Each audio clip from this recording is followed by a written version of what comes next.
Hi there, and welcome back to another episode of A Blessing in Divorce. And today we're going to be jumping into part 4 of the 6-part series that I'm running on healing as you're going through divorce and other life challenges.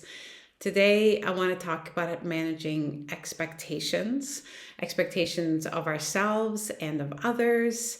Not always an easy thing to do, and there's so many factors that play into why expectations can become a problem. So I really want to dive into that today. So since we've arrived here at episode number 4, part 4 of the series, just also want to run through, in case this is the first one you're coming into, just so you know, the previous 3 episodes, we talked about understanding and embracing sort of the emotional journey that comes with our pain story. Also, in the second episode, I talked about healing as an inward journey and how we do that. And then last week, I talked about overcoming divorce grief, loss, and also the ruminating thoughts about the past, the memories, all that stuff that creeps into your mind, especially late at night when you're trying to sleep.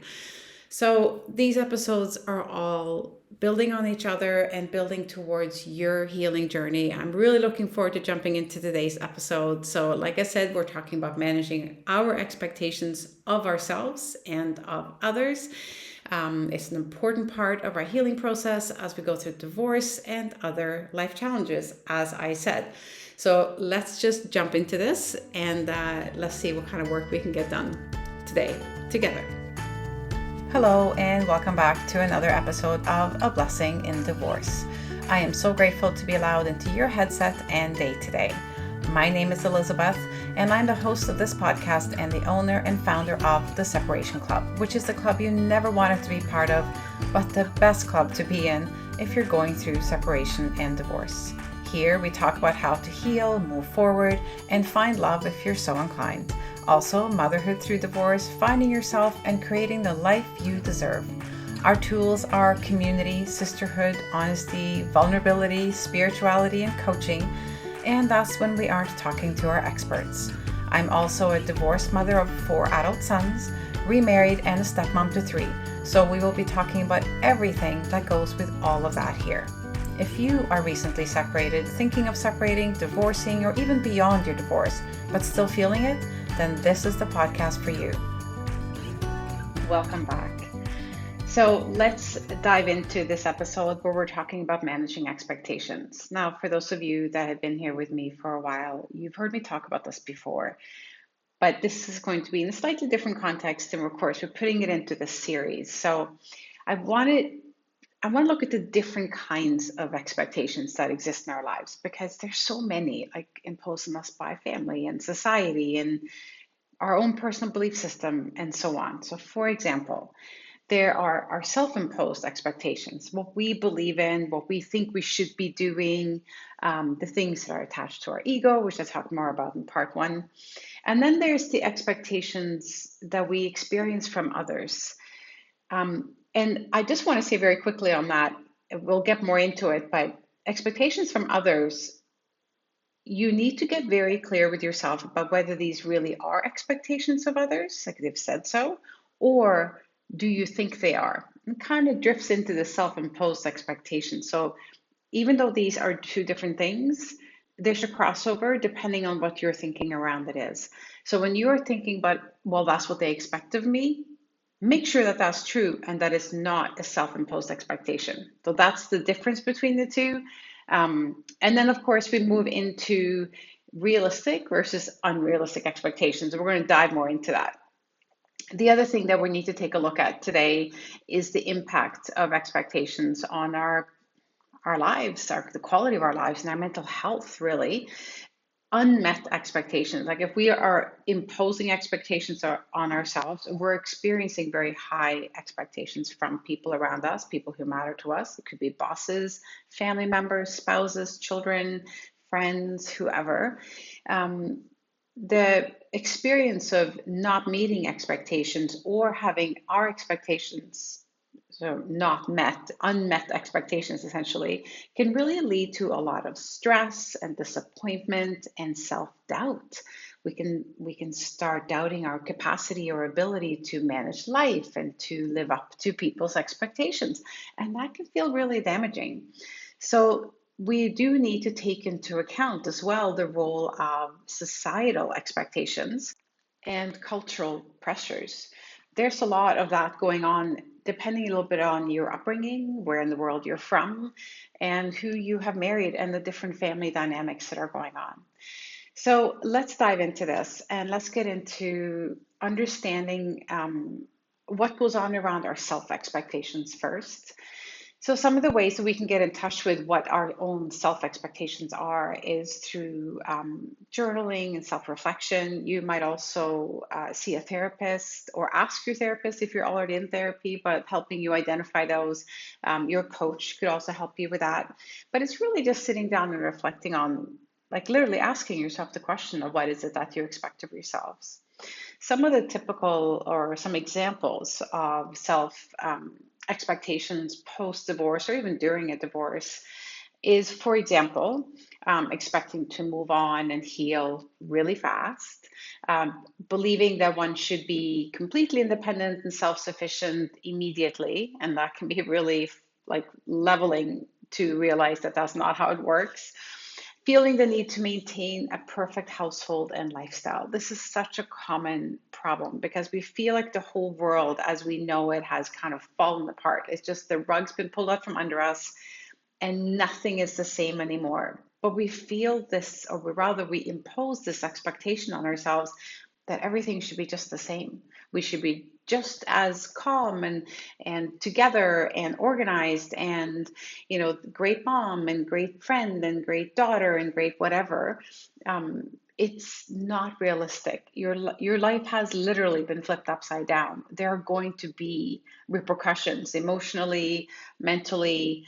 Um, you're just not going to be able to do everything the way you used to. You're in crisis. That's essentially what's going on. So you need to actually lower or remove certain expectations of yourselves. And so within this, of course, is also the self-expectation of being an ideal parent, not making any mistakes when it comes to your kids. Let me be the first one to maybe tell you you're going to make mistakes when it comes to your kids right now. It's important to consider your children's emotions, but honestly, the most important thing is you. You need to do the work that you need to do to heal and understand this process, and the better you're doing, the better they're doing. Okay, the next one that's a typical, again, self-imposed expectation or, expectation, sorry, is expecting to not feel sadness. If you're the one who chose this, you've had years of discontent, unhappiness, frustration, and you finally decided to do this, you're the one who took the step to end this marriage. It might really be unexpected for you to feel sadness, anger, and even regret. These are still common emotions for us to go through as we uncouple, as this phase of our life ends, as the dreams and hopes and whatever that came with this couple ends. You're going to have all kinds of feelings regardless of how the marriage ended. Another expectation, which is, well, some people feel it, some people don't, but that we should be able to navigate the world of dating whenever you feel ready for that, and new relationships. This is going to be easy, right? Like you expect that of yourself. I've got myself together. I've got my boundaries. I've done my healing. This is going to be a piece of cake. I know exactly what I want. And that's not always the case. And then another one that I think is really important is to not expect yourself to have to prove your worth to others, to constantly validate how you're feeling. You don't need to show others that you're okay. I think one of the things that we really need to normalize in society today is to not be okay. Is to be able to say to people when they come to you and go, hey, how are you doing? You know what, I'm having a really bad day. Don't really want to talk about it. But yeah, I'm not okay right now. If it's a really close friend, you might say to them, could we just sit down and talk about it for a bit? I just need to get some stuff off my chest, for example. But instead, we impose this expectation of I should be fine all the time. What's wrong with me? I'm not coping. I'm crying. There's nothing wrong with you. You're going through divorce. It's not easy. Unrealistic expectation that we also will impose on ourselves is that we expect to be able to handle all the responsibilities that come with this, all the parenting issues, everything without asking for help. Like, we're not supposed to need help through this. I think it comes from that we feel a bit embarrassed. We feel like this is our fault or our problem. It's no one else's. Nobody wants to hear about this. You need help. That's what groups like the Separation Club, that's why there's Facebook groups, and that's why there's coaches and therapists and people who specialize in divorce. People like me, we're here to help you with that kind of stuff. You are not meant to do this alone. It's too big. It's simply too big. All right. So another step as we're going through understanding our self-imposed expectations is we need to start setting some realistic goals. We need to start getting honest with ourselves about what we can manage.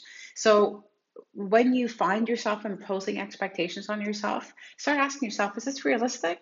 Should I really be expecting of myself that I'm totally okay all the time, that I'm a perfect parent from morning to night, or that I can actually do all of this myself? There are some really industrious and clever women out there who decide to represent themselves, for example. I'm not saying you can't do that, but don't just go into that thinking, oh, I can do this. This is other people do, so I can do it. I couldn't have done it. I really could not have. Circumstances differ. There are all kinds of things you need to know. Depends on, what kind of kids you have, what your financial situation is, like where you live in the world. There are so many things that come into play. So just start thinking, is this realistic? Can I actually handle this? Is it even something I want to expect of myself to do? And where can I get help if I feel like I need it? So be realistic with yourself about the things that you need to go through and need to accomplish as you're going through this divorce. And then I want you to practice big time self compassion. This is so important. You know, compassion in general, we're much better at it with other people than we are with ourselves. Like, for example, if your friend was going through this and she was having a really bad day, you'd probably sit down with her and have a cup of tea or a glass of wine. You'd give her a big hug. You'd tell her she's doing great. You'd support her, validate her, doing all those things. And then you're having a bad day.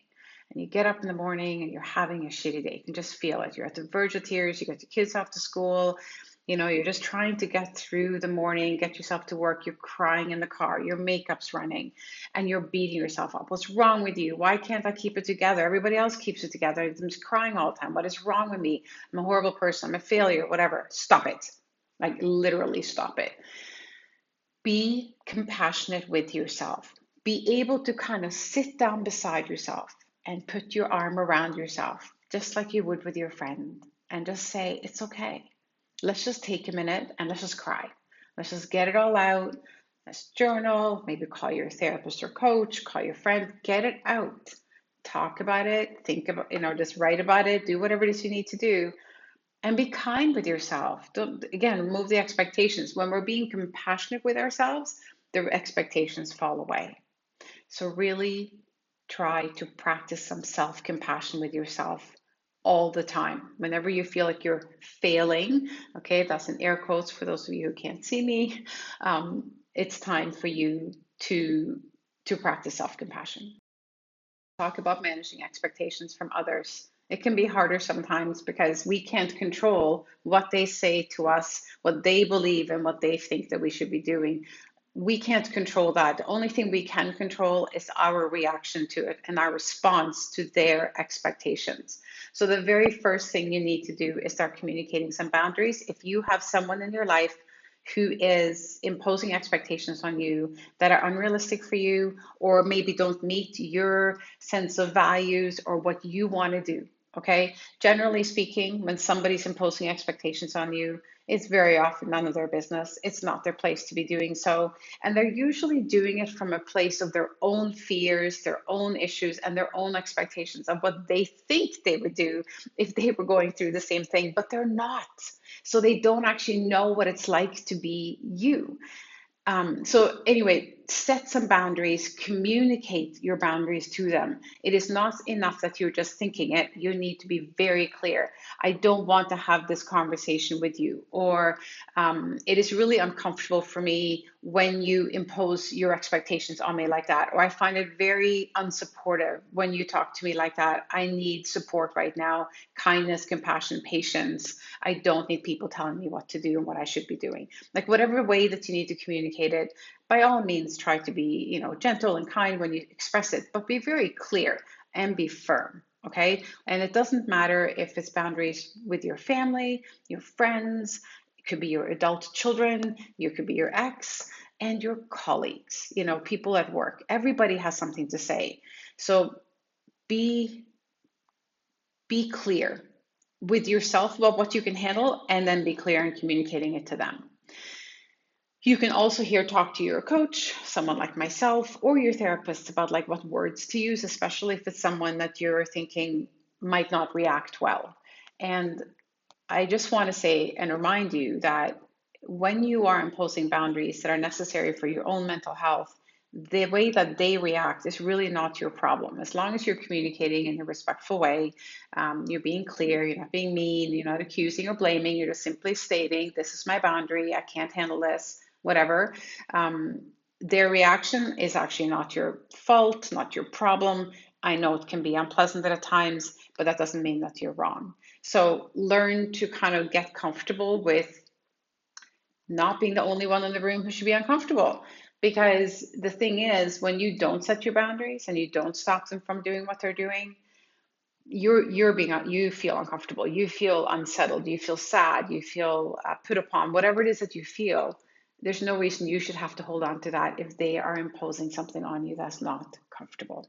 Okay, so the other thing that we need to manage when it comes to expectations from others is again dealing with societal and cultural expectations and handling that. So that, these things tend to come more from family members, like parents. It's like, wow, this is just not the way things are done. This is not how we do things. Well, you just have to find a way to get through that, whatever it may be. Um, be clear with them. Uh, Try to help them understand how you're feeling, but again, it's not really your responsibility, it's theirs. And if they really don't, if they just really can't stop telling you what you should be doing in a way that is not supportive for you, you might just need to either stop having conversations about your divorce with them, or you need to distance yourself from them for a while. It's okay. It's hard because you want your family to support you, but it's also okay to not lean on your family if they can't be there for you. So it's really important that if you know that they can't stop themselves from like imposing their cultural or societal expectations on you, then you need to stop having conversations with them about your divorce. So you need to get your boundaries in place. You need to know who you're talking to. You just need to get an understanding of all of this. And this is important for your healing, for your ability to manage the day, to get the support that you need, to just get through this, honestly. All right. So I also want to mention adjusting our expectations when it comes to our ex. And this is something I see so much of. When things were good, this person was your friend, your partner, your co-parent. They had an important role in your life. They helped you through things. They were there for you, whatever, right? There was a time when things were good. And there was a time when this person was your person. That's not the case anymore. Regardless of why the marriage is ending, it would be, well, unrealistic to expect them to show up in that way now. And so the problems begin when we think that they should still be kind, we think that they should still be that person. I'm not saying they shouldn't be kind, that's not it, but they generally aren't. It's just the way things go, at least for a while. So we need to really eliminate expectations of our ex. Co-parenting, yes, of course, we still expect them to be good parents and expect them to carry the responsibility and things like that. It's not about letting them off the hook. It's not about giving them a pass, but it is about remembering that you now are a different person in their life. You have an entirely different role, and they are not going to do the little things they used to do to make you happy. In fact, they're going to not do those things. So adjust your expectations around what you think they should be doing for you, with you, how they should be treating you. And remember, You know them. You probably know them very well. So you know how to manage these people. You know how to say things a certain way to get what you need. Right now is a good time to use what you know about them. It's not about manipulating. It's not about, well, it's a little bit of playing a game, but you need to get through this. And in the beginning, there's a lot of communication needed to deal with the financials, the house, the furniture, the kids, getting everything organized. It's much easier to do that if we can keep emotions out of it. We can stay polite and respectful and get through it and work on our healing instead of getting into silly fights about you should be doing this and you should be doing that. I can't believe you're doing this and why are you treating me like that? No expectations around treatment, favors, help, kindness, fairness, nothing. Remove those expectations. So if you're really struggling with the way your ex is behaving, ask yourself, do I have unrealistic expectations of how my ex should treat me? I'm not saying you're wrong. I'm not saying they shouldn't be nicer. Okay? I'm just saying you need to be realistic about what you expect from them and what's likely, right? In order for us to really focus on our healing during our divorce, and by the way, I just want to say, I so often hear people say, I'll focus on my healing when I'm done with my divorce. First of all, a divorce can take 2 years, 5 years, a year, months. It's going to take at least a year. Let's put it that way. And that's what everybody's agreeing on everything. And to put your healing on hold is like saying I matter less than sorting out the couch and the furniture and some financials and parenting agreements. All of those things are important, but you matter. Your healing, your sense of confidence, your self-esteem, your ability to manage the day depends on your healing. You'll be able to manage all of those things so much better if you're working on your healing and you're learning about yourself and you are understanding what's going on in an emotional way. Like your emotional body is catching up. It is kind of backwards to think that we can deal with these massive life decisions like parenting time and sorting out whether we're going to sell our home and all the things that come with a divorce from a practical perspective without focusing on the fact that we're completely falling apart inside, that we're like so scattered that we can barely like plan what to wear that day. You know, your kids need you, your job perhaps needs you, you need you. So your healing comes first. Okay, so that is incredibly important. So I really need for you to get from all of this that you need to prioritize your own needs. And by doing so, you're putting external demands and outside expectations on the back burner. It is such a number two. You only really deal with it if you're getting pressure from people you can't get away from, like kids, parents, whatever. And then respond to those expectations based on what you can handle. So maybe it's your lawyer expecting you to fill out some documents, or your ex is bugging you because it's taking you too long. And so you're now the holdup in the legal process because you can't figure out these financial documents. You just don't know how to do your budget. Maybe you can't afford to hire someone to help you. That's okay. Maybe you can find a friend who can help you in your community, somebody who's gone through it, whether it's a male or a female, but somebody who's gone through it who can help you through those documents. There are legal services that can help you depending on where you live. But what I'm basically saying is it's okay to say to people like your lawyer and your ex, like, I am working on it as hard and as fast as I can, but I am not able to bite off more than half an hour, 40 minutes at a time. And I can do that once or twice a day between the job and the kids. You're just going to have to be patient. Just tell them. You don't even have to go into that kind of detail. You could just simply say, I'm working on it as fast as I am able. You're just going to have to be patient. Tell them to lower their expectations. um, so it is key that you are honest with yourself about what you can handle. Get the help that you need for the things that feel like too much or you just don't know how to do or don't know how to deal with. and let people know who are imposing these expectations on you. Like, it's not an unrealistic or an unreasonable, I should say, expectation that you fill out these forms. You have to do it. We all have to do it. It's awful and it has to get done, right? But how quickly it gets done and on whose timeline, here you have some control. So now don't be vindictive, don't delay on purpose. It happens all the time in, high conflict divorces that somebody drags their heels, they don't want to do it. Just get it done. The other area where I often see people using the legal system to to not have to deal with things is they just don't do anything. I know a lot of women in my Facebook group, they complain about, he's the one who wanted a divorce, for example, but now it seems to be up to me to file papers. They won't do anything.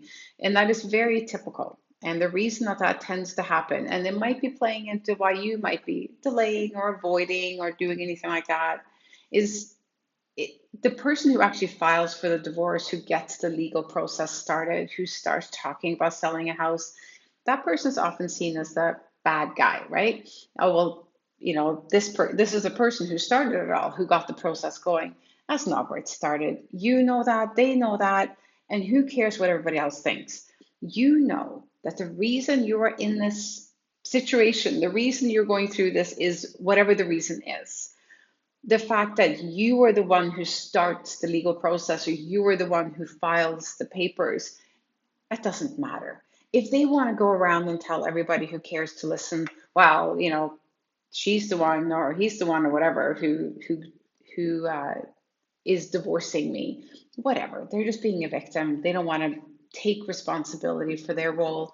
Other people can see through that. And if they can't, they can't. This is, again, you can't control these things. Whether you want this divorce or not, it's happening. It needs to move forward. We need to adjust our expectations to accept that, and then we need to take the actions necessary to get through this. Um, get the help that you need, like whether that is support through, like I said, a Facebook group, a therapist, a coach, accountants, lawyers, friends, family. Ask for help, okay? There's always help available out there.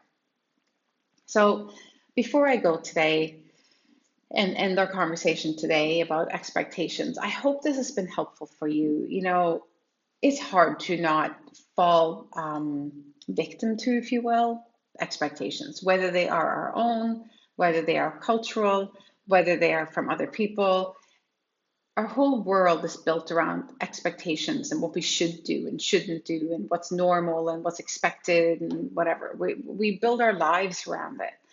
Um, it's time for you to let go of those things. It's time for you to go within, to get to know yourself a little bit better, to understand what you really need. Expectations are ego driven. They're based on things that often don't matter. So I want you to get to know who you are. That's part of this healing journey that we're on together. And in fact, when I talk more in the first couple of episodes of this series about the pain body and about understanding ego and about the inward journey, that's the work that helps you get to know yourself. So if you've been doing this work as you've been going along these weeks through the series, maybe you are getting to know who you are a little bit better. Maybe you're discovering the things that really matter to you. Now is the time to learn to set those boundaries, to understand what you need to do to move forward, to take the steps necessary to get this done. The only expectation really that we should have of ourselves is that we're doing the best that we can. We will learn to do the things we need to do because it matters to us, like be a good parent through a divorce, whatever it may be. And then when it comes to everybody else's expectations, well, you know what? It's actually not your job to live up to them. It's up to them to adjust their expectations, depending on where you're at right now and depending on their compassion for you and their love for you. I've mentioned several times today that the importance of getting help, of asking for help and speaking with your therapist, your coach, whoever about these things. I could be one of those people if you're interested in one-on-one coaching, but that's not really what I wanted to talk to you about today. I've been kind of teasing in my group, in my emails, I think on here as well, that I'm relaunching the Rising Free membership, or the community that I had created back when COVID started. The women were looking for something, somewhere to go for support. It was almost impossible to get in to see a therapist. They were suddenly isolated at home, some of them with their now soon to be exes and so on. There was so much going on in this world, and they had a divorce on top of it. So I created this community where we got together and there was coaching and experts and things like that. Anyway, as time went on and the pandemic ended, uh, they no longer needed the community in the way that we had structured it. It just had kind of served its purpose and it wasn't serving a purpose anymore. So I closed it. I closed it down last August because I wanted to revamp it. I know it has value and I knew I wanted to bring it back, but I needed to change it and I needed to understand better what is needed from all of you right now. So I have done my research and I have done my reflecting on what I want this to be, this resource to be for you. And it is relaunching on July 21st. So I want you to set that date aside. In the show notes, there will be a link for you to go and check out what's going on inside that community, that support sort of membership community that I'm resurrecting. There's going to be a lot of fabulous speakers, experts. I never had that really before, occasionally, but not like I'm going to do it now. There'll still be coaching from me.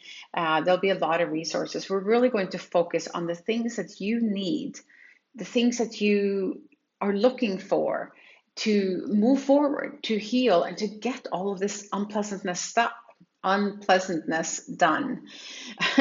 I'm stumbling over my words today.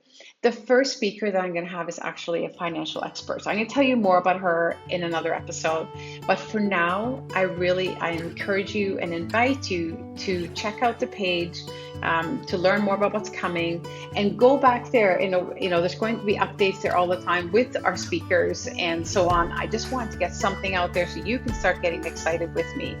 So keep an eye out for your emails and for more information around the relaunch of Rising Free. And before I go today, I also want to mention that we have 2 more episodes in this series. And the one that's coming next week, you remember when I started the series, I talked about whether I talk about the 6 things that are preventing your healing or the 6 things you need to do to help your healing along. Well, next week was originally titled, healing doesn't happen because of lack of planning for the future. So whether you want to call next episode planning for the future in a way that helps you heal, or lack of planning prevents you from healing, you can think of it any which way you want. But we're going to be talking about how to plan, what to plan, and in what way we can do that to promote our healing so that it doesn't get in the way of it. I wish you a beautiful day. And before you leave me altogether today, I would love to hear from you. Please drop a comment, a review, some stars, subscribe, and maybe share this with a friend who you think could benefit from it. Hearing from you helps me shape these episodes in a way that they're really helpful. I want them to be helpful. I want to know that you're getting something from this. That's really, really important to me. So with that said, I wish you a beautiful day, and I will see you next week.